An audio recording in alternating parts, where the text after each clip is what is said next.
Hello! I have a 70s inspired card for you. Every time I use this paper, it just takes me right back to my childhood and right back to the Hallmark store where I secretly wanted all things that had mushrooms and my 70s love colors on them. So I'm actually going to use the Sweet Storybook stamp set because it has the mushroom, and the paper that I'm going to use of course has the mushrooms in it. This stamp set is a bundle. Here comes my helper. And it has some really fun dies in it that do a little pop-up thing. But I'm gonna be doing this card at my camp this weekend, and we do 8 projects in March because it's a supersized camp, because it's all I can do to get as many celebration things in as possible. And even this year, there's so much celebration stuff. Branson, go bud.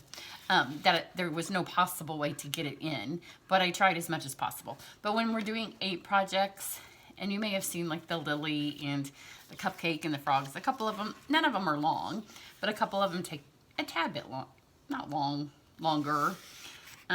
So there was no way on this that I was going to add a pop-up card to it. So I will come back and do another video with the Storybook stamp set and do it with the pop-up. But for now, we're just going to use this adorable little mushroom. So this is Poppy Parade. Great color, and it matches nicely with the mushroom paper. Okay, and he's going to park himself here. Bubs, come on.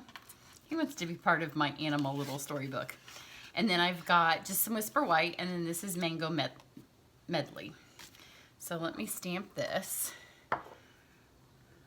Probably when I zoom, maybe when I zoom, he won't be in the camera. Oh, he's going to take a nap. His scissors, my scissors are his favorite thing. Bubby, come on. If you're going to stay here, you can't lay down. So I'm going to ink this up with the memento and see if he thinks he might want to leave. If I force him to get down, he's obstinate. There, that scared him. If I force him to get down, then he'll just keep coming back because he's in charge. So he has to think he's in charge. When we got him at the pound, he was a baby, and there was 2 kittens there. It was in the winter, and you know kittens aren't born in the winter. So we had looked everywhere, and when we took him, his name was Jerry. You know how the pounds name the animals, and everybody was like, oh, you're taking him? Oh, he's got personality, and he still to this day has personality. He's one of those ones that even then as a child we should have known what we were getting ourselves into. But he steals all of my scissors. I have like 6 pairs of these, and sometimes I have to go around the house and look for all of my scissors. So I am going to actually, I'm not going to do that first because when I did this card, I wasn't quite sure what I was going to do. So there were some afterthoughts. This is just scrap paper, and it's going to be the card maybe I film next. So I'm going to color this in with the blends. I'll flip it upside down so it's right side up to you. And I want it to match the paper. So I pulled out the colors. Whenever you get Stampin' Up! Paper, it says both in the catalog and then on the back of the paper, it will tell you what colors are in it. So I just pulled out the colors that it said, except for this one, because at the end, well, oh no, it's in it, but we don't have a blend. So I'm going to start with the light and dark crumb cake, because crumb cake's a color. And I'm going to go for this mushroom here, because that's what this mushroom most looks like, right? So here's a little blend tutorial, because I haven't done one for a while, where I've actually blended with my blends. And this is a nice large one, so you'll be able to see. You will have to listen to the squeaking, and if you don't like the squeaking, you'll have to turn it down. And doing it upside down sometimes is a little for me. So I've outlined with the dark, and I'm going to take this back. And the reason my blends make the noise and some people's don't is because when I do the second color, I kind of swirl it around and it gets rid of the line. So you can see it just disappear. If you just go straight, it doesn't get rid of the line all the way. And when I'm not smudging the color, you don't have to do it. But you can see on this, there's like a darker and a lighter. So I'm going to let the Stampin' Up! Concept artist who made this tell me where some of the shading should be, and I'm going to go with their idea of where the little dots are and use that for where I want some of my dark to fall.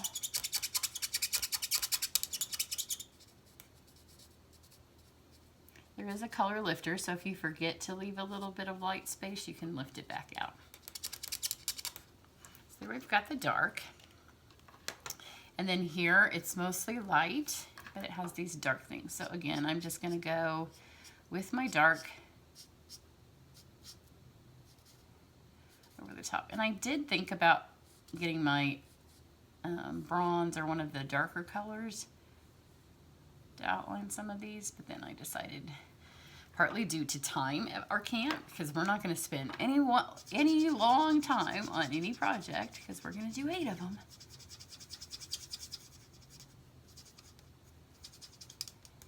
So I decided this is going to have some shading, and it does have some blending, but it's not super, super artistic. But if you've not used blends to blend, if you've only used them to color, getting a big stamp like this is a great way to practice.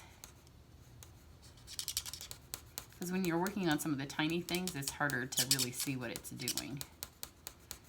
And I press super hard. That's why when I'm using them for a blend, like if you watch my first few videos when we had blends, I never, ever, ever used the brush tip ever. In fact, when I first had them, I never even foresaw a point when I would use the brush tip. But now I do. Like when I did my frog card the other day, I used the brush tip because I was doing small areas of color and I just wanted a wisp of color. So now you can kind of see where it's getting like the dark and the lighter blending together, which is where it gets its name. Now I'm going to pull some of this up here as well, because on these you can see here there's a little bit of dark poppy, and then these little dots obviously are some light. So this is where I would use a brush tip, because you can just wisp over it with some color of the light crumb cake. So now I'm going to get my dark poppy, and again I'm going to outline this with that. And the blends can bleed, so I never go right up to the edge on this. I'm going to let it bleed into the edge, and then if I need to go back and hit it at the end, I will. And most of the dark color is on the bottom of this mushroom. So I'm going to let it play at the bottom.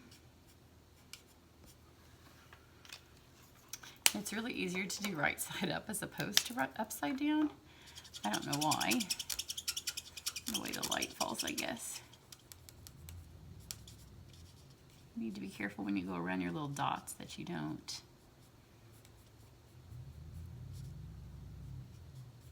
hit those.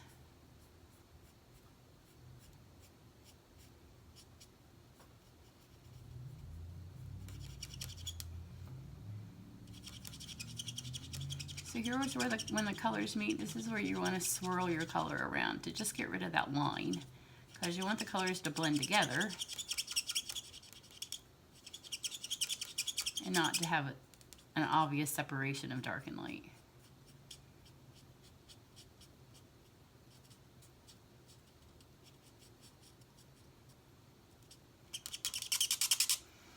And again, I'm going to add one more little, I need some right here, although I'm going to go back with the light one more time.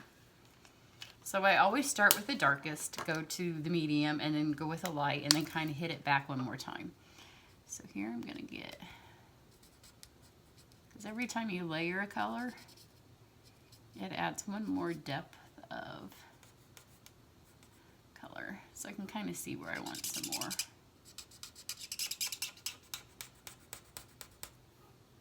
And I don't want it everywhere. But you can kind of see now how it's building a layer of color. A little bit more of the dark poppy over here.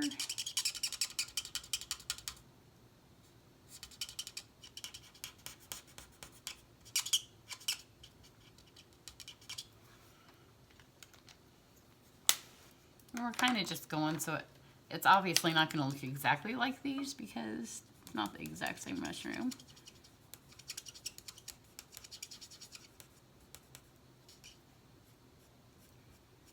But this is a super fun little mushroom to practice using your blends with. Excuse me.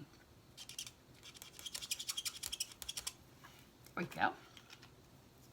You could also do the same with the mango. But I felt like for this card, I wanted, because I was using a poppy background, that I wanted it to be poppy. Oh, I want my light for this. This time I'm going to go opposite. I'm going to use my brush tip. This time I'm not staying in the lines. I'm just going to kind of add some of my own grass. This is the light Call Me Clover. Then with the dark Call Me Clover, I'm going to hit where the little grass lines were. And then because we didn't have a Granny Apple Green blend, or maybe sometimes I think maybe we have them and they're packed in one of my other projects, but I don't think we do. So I'm just going to add a little bit of Granny Apple just to kind of brighten it up so it matches. Now those can go in my bucket for camp. You can see this is not a quick, not a long card. So pull this all up here and then hope that I have not taken all of my stuff down for camp. Because, you know, I've been carrying stuff down. Maybe I did carry, no, here it is. I was trying to leave everything up here in case I had time to film. So I've got this piece and then just this one of the squares. This is just from our layering squares. So put that on there. And then this is just a banner. I have no idea because the way I store my, I know some people like to keep their dies in the container that they come with. Like if you had the Storybook dies, you'd put them in with your Storybook things in the case with the stamps. I don't, because I love to mix my dies because I get a lot more use out of them, especially for the stamps that don't have dies. So I just have a giant board. Maybe you've seen it on my website where I have, this is why I had the scrap paper, because this is how much it bleeds. So now you can see, and now I've got it on my hands, but you can see how well that blends. Now I'm going to use the subtle embossing folder. And first I'm going to put these two in here. Let's see if we can get it all at once. Perhaps we can. I don't think so. So I'm just going to go this way. Do these two first. This is one of our super thick ones, so it just needs one plate. And nope, just the platform and a plate, no die, no thin die adapter. Run that through once, and it changes the texture. So it looks much more like linen. Look how pretty that looks. Isn't that pretty? It was all I could do not to add some Wink of Stella. And if you were making this at home, feel free to. But again, I'm going for, let's make these cards as fabulous as possible, as quickly as possible, so we can get 8 of them done. So everything that is in me that is a more is more stamper has to kind of cut back sometimes. And this is one of those times. When I have my new catalog events for my downline, all the girls on my demonstrator team, we used to do 16 projects. I know, everybody gasped. And that was too much for them. It was not any fun. They weren't, well, that's what they told me. They were not having fun because was putting pressure on them. I was like, just do the ones you like, but they felt like they needed to do them all. So we usually do maybe 10 sometimes, probably 10. I think first I cut it down to 12. There's just so much stuff when the new catalog comes and I want them to have it all. But I do have to cut down my more is more tendencies because I'm always more is more. Okay, so we've got that. And then I always need some ribbon. but I didn't want to tie any because we have a lot of bows at this camp. So this is our white flax, Whisper White Flax, I think it's called, yep. So I'm just gonna add some on here because to me, this flax, it just has also that 70s vibe. It has that macrame feel, which I realize macrame and all those wall hanging things are back. Maybe the 70s are just back. And then this, I have a new spool if there's not enough on here, is the Granny Apple Green textured weave ribbon. I think there's just enough for one more card. And then put that spool in tonight's camp bucket. I don't think I need all that. So these I'm just literally taping on here for some color. I thought about flipping the card over because the back of this has some poppy on it, but I really liked this strip of the extra texture on here. And you don't, if you can't tie a bow, you don't have to tie a bow. I love bows. And you know, I could have put my tulle ribbon on here, but again, at camp we've already got the tulle polka dot ribbon on a couple of cards. So there was no need to have it on all the cards. And this just kind of gives a different look.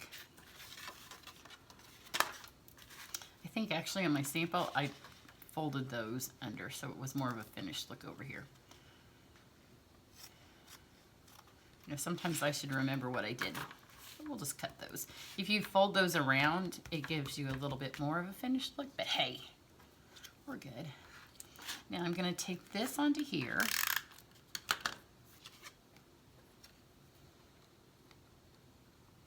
Just like that. It's just enough to give it a little bit of a highlight of color. And then I'm going to get my dimensionals. Does everybody always take them straight from the middle when you have a brand new package? I've noticed that I do that. For some reason, I work out when I have dimensionals. I don't know if that's just me or if it's a thing we all do. Stick this on here. And then in lieu of Stella, which would be really pretty on this card, but take a little bit more time, I have our red rhinestones. This card is poppy, but the red is fine on here. And just add 2 of these because it's a whole lot quicker than painting some Stella. And super easy, super quick. Here's my other one with the finished edges. But the painting, look at the blends kind of look the same, but you can see here it looks better wrapped around the edge. Wrap it around the edge if you do it. This one over here looks kind of sloppy. But and this one I cut the paper too short. So both of them have an oops on them. And sometimes when we look at our cards and we see the oops, that's the only thing we see. But I'm pretty sure if whoever you give this to, they're not going to see the oops. So let me move that out of the way. I think I'm going to try to get this posted on Saturday. Sometimes I filmed a couple that have not posted yet. So sometimes when I talk in these, and especially if you're watching them a week or so later, it doesn't even really matter what I say.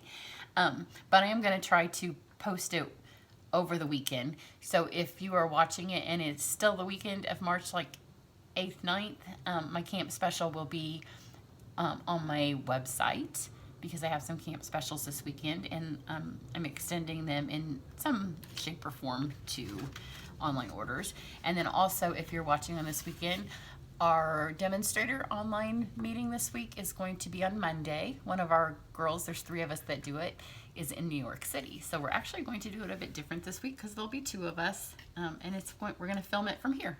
So that is Creating and Sharing the Life You Love is our Facebook group. You do have to be a demonstrator to be part of it. But if you're not a demonstrator and you want to be part of my team, that would be fabulous. I would love to have you. So everybody have a great day. I hope you love this paper. The paper is free with a $50 order, or you can get it free with a $100 order with the painted season stamps. This is not the stamps that come with it though. So I hope you like it. Have a great day.